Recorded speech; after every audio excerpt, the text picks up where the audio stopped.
উনি কেন এর সঙ্গে আমার সন্তানদের নাম জড়িয়ে হলো? মিরাকিলে আমার সন্তানদের নামের সাথে মিলে গেছে ঠিকই, আল্লাহ বাঁচাইছে যে মাননীয় সংসদ সদস্য বলেনি যে বিজেপি নির্মিত যে ব্যাংক সীমান্ত ব্যাংক লিমিটেড ওটা আমার ব্যাংক। ও দিগন্ত টেলিভিশন আমার নাম। মাননীয় স্পিকার, আমাদের মাননীয় স্থানীয় সরকার প্রতিমন্ত্রী মীর শাহ আলম জনাব, ওনার এলাকার দুটো উপজেলায় কয়েকটা ইউনিয়ন হয়েছে। একটা ইউনিয়নে ওনার পরিবারের, ওনার বংশের নামে, মীর বাড়ি বংশের নামে একটা ইউনিয়নের নাম করা হয়েছে। ওনার দুই সন্তানের নামে, দিগন্ত এবং সীমান্ত, দুই সন্তানের নামে দুইটা ইউনিয়নের নাম করা হয়েছে। এটা যদি বর্তমান সময়ের একটা পরিস্থিতি হয়, আমরা মাননীয় প্রধানমন্ত্রী ওনার পরিবারের সদস্যের নামে একটা প্রতিষ্ঠান করতে চাওয়া হয়েছিল, উনি নাকচ করেছেন, আমরা বাহাবা দিয়েছি। তা আমরা তো মনে করি প্রধানমন্ত্রী যেটা চান সেটাই তো ওনাদের হওয়ার কথা, কিন্তু প্রধানমন্ত্রীর হয় না, ওনাদের নিচ থেকে এটা হয়। এই যে আমাদের প্রভাব বলয় তৈরি করা, আমরা এখানে তো সংশোধনী পাশ করতে করতে অনেক সময় চলে গেছে শুধু নাম সংশোধন করতে, বিগত ফেসির সময় যেগুলো হয়েছিল।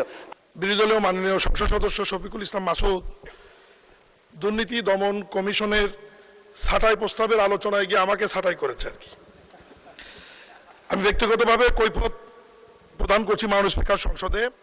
বগুড়ার আমার নির্বাচনী এলাকা মোকামতলা উপজেলার দূরবর্তী দুটি ইউনিয়ন সৈয়দপুর এবং দেউলি ইউনিয়ন, এই দুটি ইউনিয়ন অনেক বড় ছিল।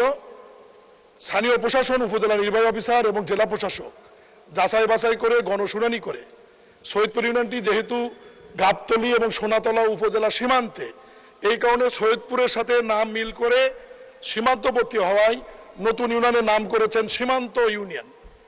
এবং আরেকটি ইউনিয়নের নাম ছিল দেউলি ইউনিয়ন, যেটি গাইবান্ধার একদম কাছে অনেক দূরবর্তী হওয়ার কারণে স্থানীয় প্রশাসন এবং জনগণের শুনানিতে সেই ইউনিয়নের নাম রেখেছে দিগন্ত ইউনিয়ন। মাননীয় স্পিকার, এখানে সংসদ সদস্য শফিকুল ইসলাম মাসুদ বলেছেন যে এই দুটি ইউনিয়ন নাকি আমার দুই সন্তানের নামে রাখা হয়েছে। মাননীয় স্পিকার, আমি বলতে চাই চুয়াডাঙ্গা জেলার জীবননগর উপজেলার একটি ইউনিয়নের নাম আছে সীমান্ত ইউনিয়ন। ফেনী জেলার ছাগলনাইয়ে রয়েছে সীমান্ত বাজার এবং সীমান্ত বন্দর। বিবাড়িয়ার কসবা উপজেলায় রয়েছে সীমান্ত বাজার। কুড়িগ্রাম রাজীবপুর উপজেলায় রয়েছে সীমান্ত বন্দর। হবিগঞ্জ পৌরসভায় রয়েছে দিগন্ত নামে একটি ওয়ার্ড। সন্দ্বীপ উপজেলায় রয়েছে দিগন্ত সরকারি প্রাথমিক বিদ্যালয়। বান্দরবন চিম্বুকে রয়েছে দিগন্ত বাজার। এরকম নামকরণ সীমান্ত এবং দিগন্তর বহু নাম বাংলাদেশের বিভিন্ন জায়গায় রয়েছে। উনি কেন এর সঙ্গে আমার সন্তানদের নাম জড়িয়ে হলো? মিরাকিলে আমার সন্তানদের নামের সাথে মিলে গেছে ঠিকই, কিন্তু আমাদের সন্তানের নাম হচ্ছে আমার মীর সীমান্ত, মীর দিগন্ত। আমার যদি টেনশন থাকতো সন্তানের নামে করার, তাহলে তো আমি ইউনিয়নের নাম প্রশাসনকে বলতাম যে রাখেন মীর সীমান্ত, না হলে মীর দিগন্ত, কিন্তু নামের আগে তো মীর নাই। মাননীয় স্পিকার, আল্লাহ বাঁচাইছে যে মাননীয় সংসদ সদস্য বলেনি যে বিজেপি নির্মিত যে ব্যাংক সীমান্ত ব্যাংক লিমিটেড ওটা আমার ব্যাংক। মাননীয় স্পিকার, উনি দয়া করে যে বলেননি যে খুলনা থেকে পার্বতীপুরে যে ট্রেন যায় সীমান্ত এক্সপ্রেস, সেটিও আমার ট্রেন। মাননীয় স্পিকার, উনি যে দয়া করে বলেননি যে গুলশান একে যে দিগন্ত টাওয়ার রয়েছে, সেটিও আমার। মাননীয় স্পিকার, আমি বিরোধী দলের সংসদ সদস্যকে অনুরোধ করব, ও দিগন্ত টেলিভিশন আমার না। মাননীয় স্পিকার, দিগন্ত টেলিভিশন আমার না।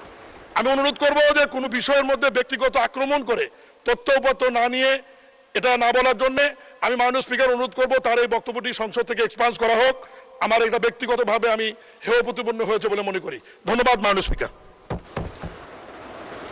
মাননীয় সদস্য, আপনি তো আপনার ব্যক্তিগত কৈফিয়ত দিয়েছেন, সুতরাং মাননীয় সদস্য যা বলেছেন সেটাও প্রসিডিংয়ে থাকবে, আপনি যা বলেছেন সেটাও প্রসিডিংয়ে থাকবে। আমরা পরীক্ষা নিরীক্ষা করে দেখবো এর মধ্যে অসংসদীয় কোনো কিছু আছে কিনা। ধন্যবাদ।